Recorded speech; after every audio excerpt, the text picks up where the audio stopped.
آگے ارشاد فرمایا نساؤکم حرث لکم، تمہاری عورتیں، تمہاری بیویاں تمہارے لیے کھیتیاں ہیں، فأتوا حرثکم انا شئتم، تو آؤ اپنی کھیتی میں جس طرح چاہو، وقدموا لانفسکم، اور اپنے بھلے کا کام پہلے کرو۔ بعض مفسرین فرماتے ہیں وقدموا لانفسکم سے مراد اعمال صالحہ ہیں، یعنی مراد یہ ہے کہ بچوں کی پرورش، گھریلو معاملات، کاروبار سب شریعت کے مطابق ہو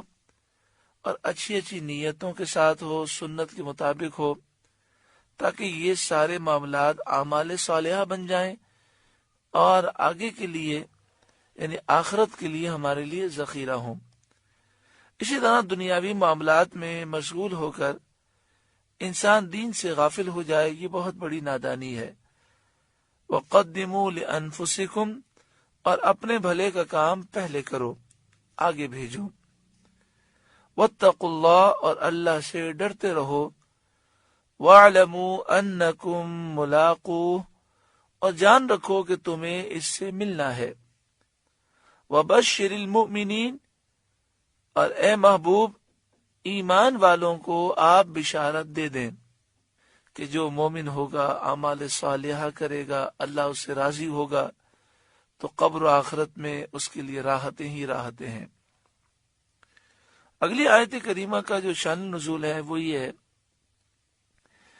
کہ بعض لوگ اللہ تعالیٰ کی قسم کھا لیتے اور کہتے کہ میں فلاں پر احسان نہیں کروں گا، میں فلاں نیک کام نہیں کروں گا، میں لوگوں میں صلح نہیں کراؤں گا۔ پھر جب ان سے کہا جاتا کہ فلاں کی آپ مدد کریں، دو آدمی لڑ رہے ہیں، آپ اس میں صلح کی کوشش کریں، تو کہتے ہیں ہم کیا کریں، مجبور ہیں، ہم تو قسم کھا چکے ہیں۔ تو اس آیت کریمہ میں اس عمل سے منع کیا گیا کہ ایسا نہ کرو، اور اگر قسم کھا چکے ہو تو اپنی قسم توڑ دو، احسان کرو، پرہیزگاری اختیار کرو، نیک کام کرو اور لوگوں میں صلح کراؤ، اور پھر اس قسم کا کفارہ دے دو، اور آئندہ ایسے معاملات سے اپنے آپ کو دور رکھو۔ وَلَا تَجْعَلُوا اللَّهَ عُرْضَةً لِأَيْمَانِكُمْ، اور اللہ کو اپنی قسموں کا نشانہ نہ بنا لو۔ ان تبروا وتتقوا وتصلحوا بین الناس، کہ احسان اور پرہیزگاری اور لوگوں میں صلح کرنے کی قسم کر لو۔ یعنی یہاں مراد یہ ہے کہ یہ قسم کھا لو کہ میں احسان نہیں کروں گا،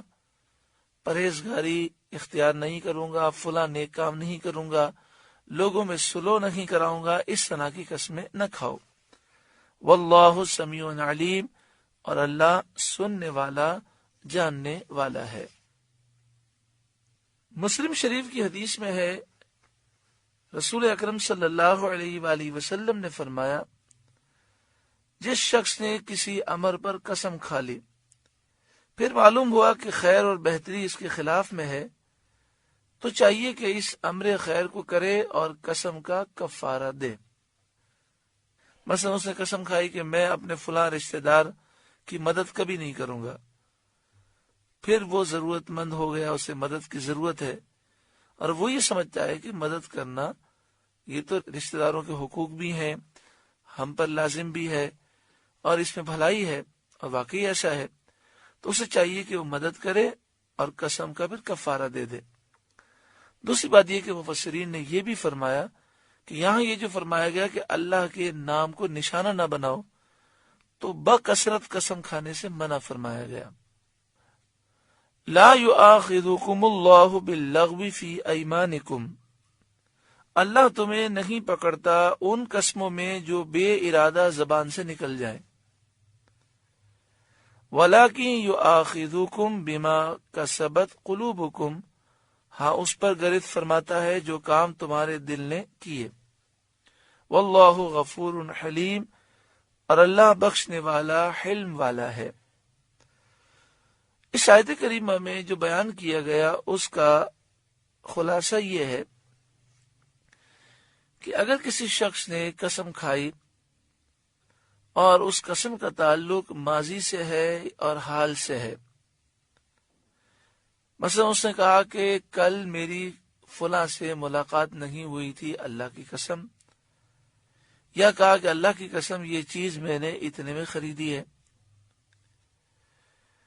یا اس نے کہا کہ اللہ کی قسم میری فلاں سے دوستی نہیں ہے، اور اس معاملے میں وہ جھوٹ بول رہا ہے، تو کفارہ تو نہیں ہوگا، مگر جان بوجھ کر جھوٹی قسم کھانے کا گناہ بڑا شدید ہے۔ لیکن اگر ایسا ہو جائے کہ وہ اپنے خیال میں یہ سمجھے کہ میں سچی قسم کھا رہا ہوں، لیکن اس کے حافظے میں غلطی ہو جائے، مثلا کوئی کہے کہ کل فلاں سے آپ کی ملاقات ہوئی تھی، اس نے اپنے ذہن پہ بہت زور دیا، اس نے کہا نہیں ملا تھا، اور قسم بھی کھا لی کہ اللہ کی قسم میری اس سے ملاقات نہیں ہوئی تھی۔ پھر بعد میں یاد آیا کہ نہیں، مجھ سے تو غلطی ہو گئی، وہ راستے میں مل تو گیا تھا، مجھے یاد نہیں رہا۔ تو اس آیت کریمہ میں یہ بیان ہوا کہ اس طرح کی قسم پر گرفت نہیں ہوگی۔ تو جو قسموں کا تعلق ماضی سے ہے یا حال سے ہے، اور اس میں غلط بیانی سے کام لے لیا گیا، جان بوجھ کر لیا گیا، تو گناہگار ہوگا، اور وہ اپنے خیال میں سمجھ رہا ہے میں سچ بول رہا ہوں، بعد میں اسے یاد آیا کہ میں نے غلط بیان دے دیا، تو اس صورت میں گناہ نہیں ہوگا۔ اور جن قسموں کا تعلق ہے مستقبل سے کہ فلاں کام میں نہیں کروں گا یا میں فلاں کام کروں گا، اور اس میں قسم کھا لی جائے، تو اگر اس کے خلاف کرے گا تو پھر اسے کفارہ دینا ہوگا۔ کفارہ کیا ہے؟ 7ویں پارے کے دوسرے رکوع میں قسم کا کفارہ بیان ہوا۔ یہ سورۃ المائدہ کی آیت نمبر 89 ہے، اور سورہ مائدہ کا 12واں رکوع ہے، اور 7ویں پارے کا دوسرا رکوع۔ فَكَفَّارَتُهُ، تو قسم کا کفارہ اطعام 10 مساکین من اوسط ما تطعمون اہلیکم، 10 مسکینوں کو کھانا کھلانا ہے جو تم اپنے گھر والوں کو کھلاتے ہو، اس کا اوسط کھانا 10 مسکینوں کو کھلانا ہے۔ او کسوتہم، یا انہیں کپڑے دینا ہے، او تحریر رقبہ، یا ایک غلام آزاد کرنا ہے۔ تینوں میں سے کوئی ایک کام کیا جا سکتا ہے۔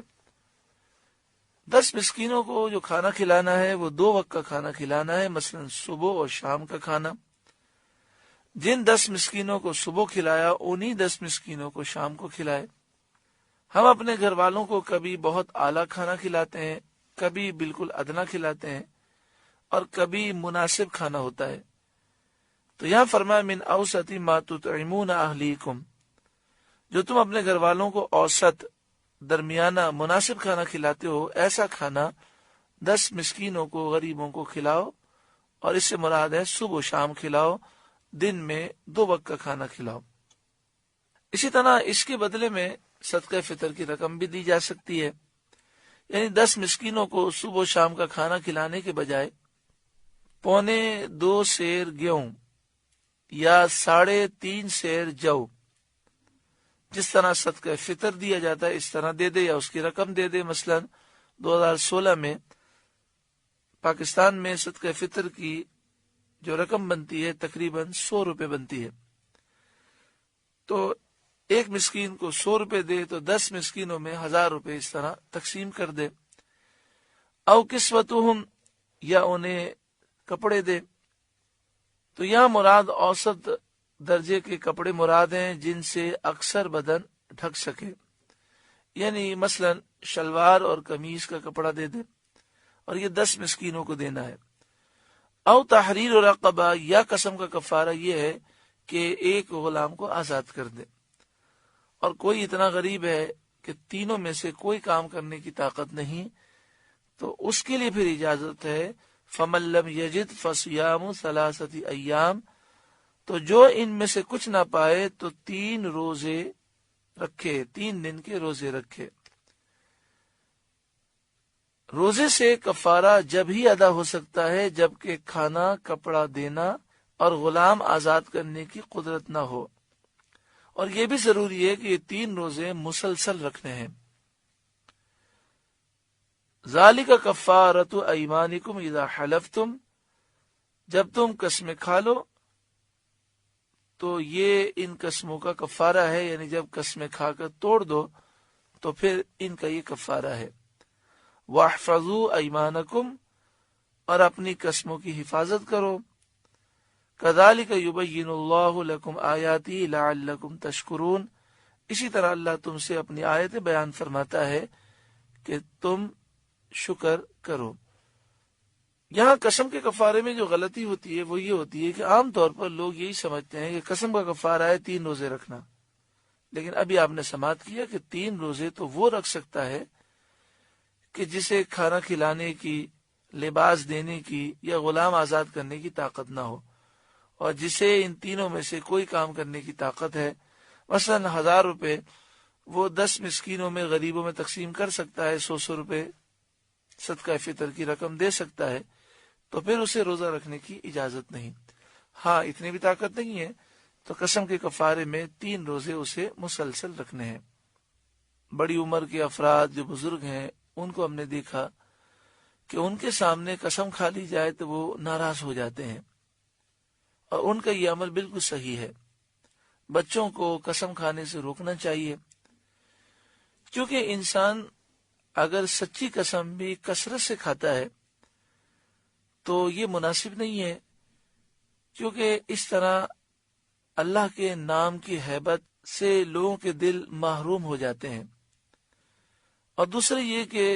کثرت سے قسم کھانے کی وجہ سے پھر وہ جھوٹی قسم میں مبتلا ہو جاتا ہے۔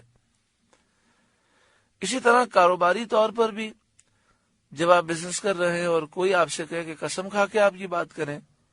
بہتر یہ ہے کہ قسم سے اجتناب کرے اور وہ کہے کہ آپ کو میں نے کہہ دیا، اگر آپ کو میری بات پہ یقین آتا ہے تو آپ یہ چیز خرید لیں، باقی میں